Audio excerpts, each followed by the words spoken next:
Hola, muy buenos días. Mi nombre es Natalia García y el día de hoy, en conjunto a mis compañeras Migdel Tovar y Bárbara Odreman, vamos a estar desarrollando lo que vendría siendo el planteamiento de un caso clínico hipotético, más puntualmente de un trastorno de déficit de atención e hiperactividad.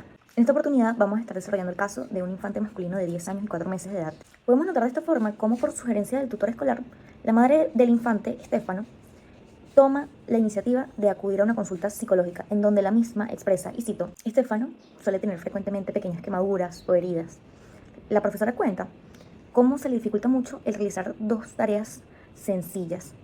Suele enfocarse demasiado en una o pasa a la siguiente y no termina ninguna. Es motivo también por el cual no terminó y repitió cuarto grado.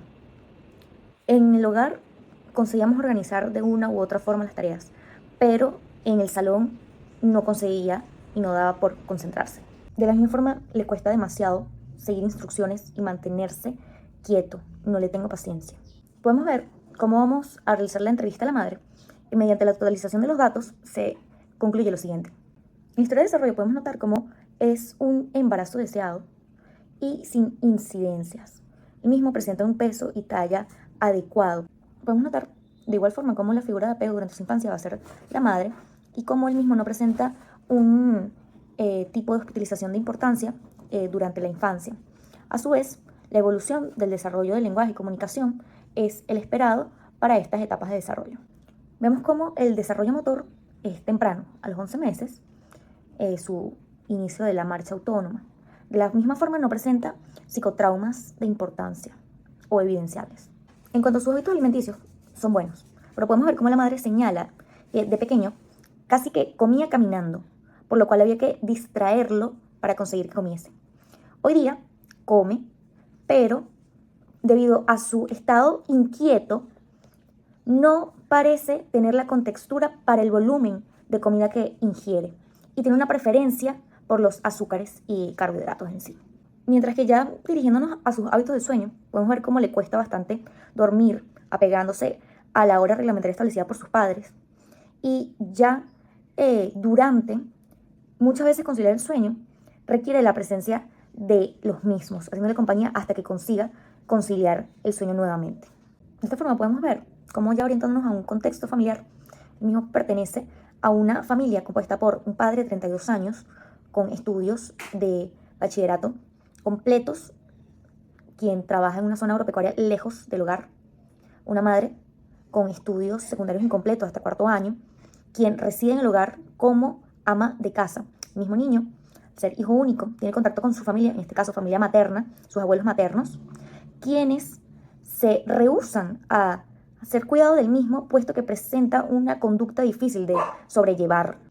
Aunque se niegan los antecedentes familiares con trastornos neurológicos, podemos ver cómo la madre cuenta o expresa que su abuelo, por la línea materna, también presentaba cierta pérdida de noción o al momento de practicar algún tipo de tarea. Siempre estaba haciendo algo, pero no las completaba.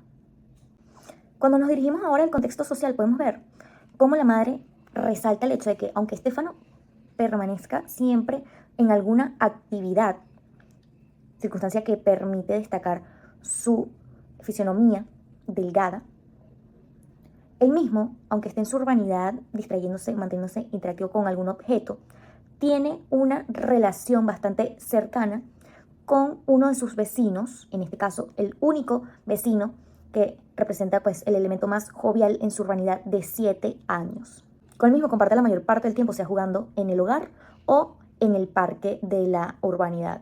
Al paciente, Estefano, se le ha llamado en oportunidades bastante frecuentes la atención, puesto que en sus momentos de encuentro con su vecino no consigue compartir de forma paciente los juegos y termina por irritarse muy frecuentemente. En un contexto escolar podemos ver que es un reporte emitido por la maestra, como relata frecuente o la frecuencia de material escolar perdido, la lentitud de la entrega de la tarea, la interrupción constante de las clases, así como la inquietud que presenta él mismo y cómo busca también turbar el ambiente en clases. sucediendo la forma en la que tiende a frustrarse cuando realiza una tarea que no sea de su gusto particular y cómo va a afectar el estado de ánimo del mismo cuando no resulte de una forma satisfactoria.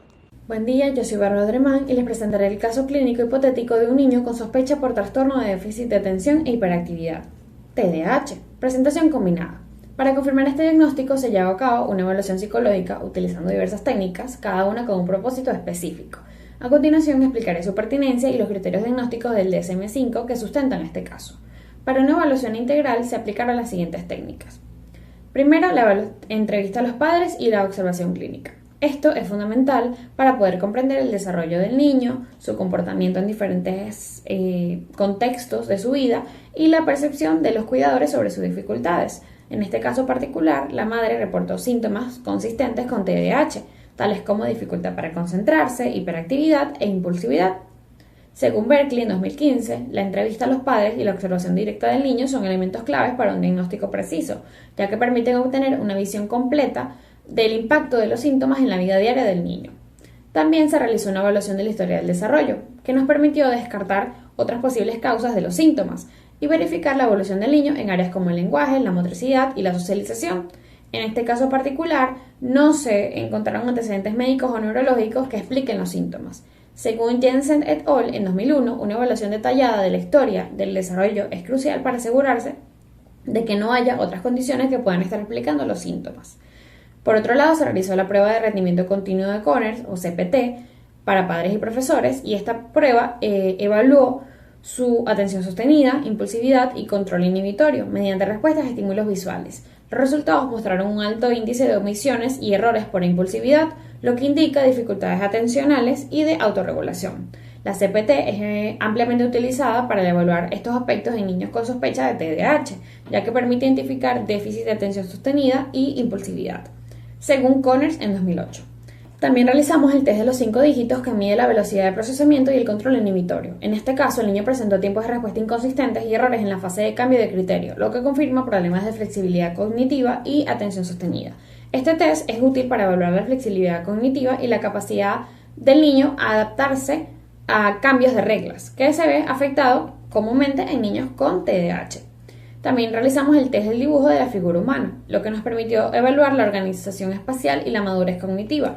El dibujo del niño mostró desorganización, trazos erráticos y falta de detalles, lo que refuerza nuestra sospecha al evidenciar dificultades atencionales y de planificación motora. Aunque este test no es específico para TDAH, su aplicación ayuda a observar dificultades en áreas relacionadas con la organización y la planificación, las cuales son comunes en niños con este trastorno. Ya sabiendo todo esto, les puedo decir que para diagnosticar TDAH, el DSM-5 establece criterios específicos. En este caso, el niño cumple con los criterios de inatención, cuando se habla de su dificultad para concentrarse en clases, olvidar tareas, perder objetos y no seguir instrucciones. El DSM-5 establece que, para cumplir con el criterio de inatención, los niños deben mostrar una falta de atención en las actividades diarias, como lo describe en este caso. También cumple el criterio de hiperactividad por realizar movimientos constantes, tener impulsividad, dificultad para permanecer sentado y hablar en exceso. Según el DSM-5, los síntomas de hiperactividad incluyen la necesidad constante de movimiento y la incapacidad de mantenerse quieto en situaciones que lo requieren, lo que también refleja el comportamiento del niño. También cuenta con el criterio de impulsividad debido a que interrumpe conversaciones, responde antes de tiempo y le cuesta esperar su turno. La impulsividad es una característica fundamental del TDAH, como se detalla en el DSM-5, donde se menciona que los niños con este trastorno tienden a responder antes de que se les dé la oportunidad de terminar una tarea o conversación, como sucede en este caso. Otros criterios esenciales a tener en cuenta es que los síntomas estaban presentes antes de los 12 años, afectan su rendimiento escolar y social y no se explican mejor con otro trastorno. El DSM-5 establece que los síntomas de TDAH deben estar presentes antes de los 12 años y deben causar un impacto significativo en el rendimiento escolar y social del niño, lo que se confirma en este caso. La evaluación realizada confirma la presencia de síntomas compatibles con el TDAH, específicamente en su presentación combinada. La combinación de técnicas aplicadas permitió recopilar información objetiva y subjetiva, lo que facilita un diagnóstico preciso y la planificación de un tratamiento adecuado del que mi compañera les hablará un poco más en profundidad. Ahora, gracias.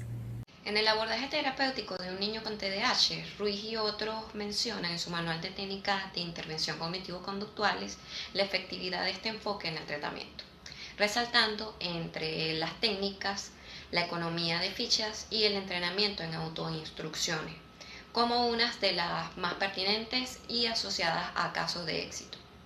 Primeramente se distingue en el plan la conducta problema, siendo la dificultad para la ejecución de tareas, seguir instrucciones y mantener la concentración, también la agresividad cuando se le corrige, la inquietud y la impaciencia de la madre. En el área cognitiva se resalta como el problema la dificultad para mantener la atención, la dificultad para la organización y priorización de tareas. También se tienen afectaciones de la memoria, dificultad para conciliar el sueño y se plantea por ello como objetivo terapéutico aumentar la capacidad para concentrarse en tareas y seguir instrucciones con las técnicas de entrenamiento en autoinstrucciones y mindfulness. La primera se ejecutará de la siguiente manera. Se realiza la evaluación del diálogo que el niño mantiene consigo mismo mediante un registro. Se enseña al niño a analizar las secuencias de acciones que sirven para mejorar una meta específica. Se guía al niño para que genere autoverbalizaciones y autoinstrucciones que abarquen el siguiente orden: cómo abordar el problema, focalización de la atención, cómo abordar los errores, la autoevaluación y el autorrefuerzo. Se seleccionan las más efectivas para practicar y se practica de lo específico a lo general. También se aplica el modelo de 5 fases de modelado cognitivo participante, las autoinstrucciones en voz alta, el desvanecimiento de estas y las autoinstrucciones encubiertas. Esto se hace en 4 sesiones. La técnica de mindfulness se seguirán los siguientes pasos. Para explicar la técnica, el propósito de mantener la atención plena se le dice al niño. Se guía la instrucción hacia las sensaciones, cómo recibir los pensamientos sin juzgar, dejándolos ir como un tren que pasa. Se reflexiona posteriormente sobre la experiencia y se asigna practicar en casa. Se entrena también para practicar la técnica en movimiento mientras se ejecutan las tareas diarias. Se asigna también la práctica antes de dormir para mejor higiene de sueño. Se evalúa el cumplimiento con refuerzo positivo. Esto se realiza en 2 sesiones. En el área afectiva se quiere tratar la irritabilidad y agresividad, la tristeza y la frustración al no lograr lo que quiere, y también la impaciencia de la madre. Por ello, se plantea como objetivo aprender técnicas de relajación y regulación emocional y tolerancia hacia la frustración. Para ello se aplicarán las técnicas de reconocimiento emocional, autocontrol, con la técnica de contar hasta 10, la visualización positiva. Se plantea realizar la sesión conjunta con la madre e hijo. Primero, se inicia con la presentación de las emociones básicas utilizando imágenes, identificando luego las emociones en situaciones presentadas en relatos cortos. Se explica el ejercicio de contar hasta 10 antes de reaccionar en situaciones que provocan ira o frustración, o también impaciencia en el caso de la madre. Luego se realiza una visualización guiada donde se imagina una situación estresante y se practica la técnica de conteo. Seguido se hace una reflexión cómo se manifiestan las emociones en la vida diaria, especialmente en contextos familiares y escolares. Luego, para la visualización positiva, con varias respiraciones vamos buscando relajar. Se imagina una situación donde se sienta seguro y valorado. También se imagina en detalle la situación para hacerlo vivido. Enfocando la atención en las sensaciones y emociones positivas que se experimentan en ese momento, se mantiene esta imagen positiva unos minutos disfrutando de la sensación de seguridad y bienestar y estima. Y se regresa al momento presente para cerrar. Se indica practicar cuando se sienta triste o ante una disminución del estado de ánimo.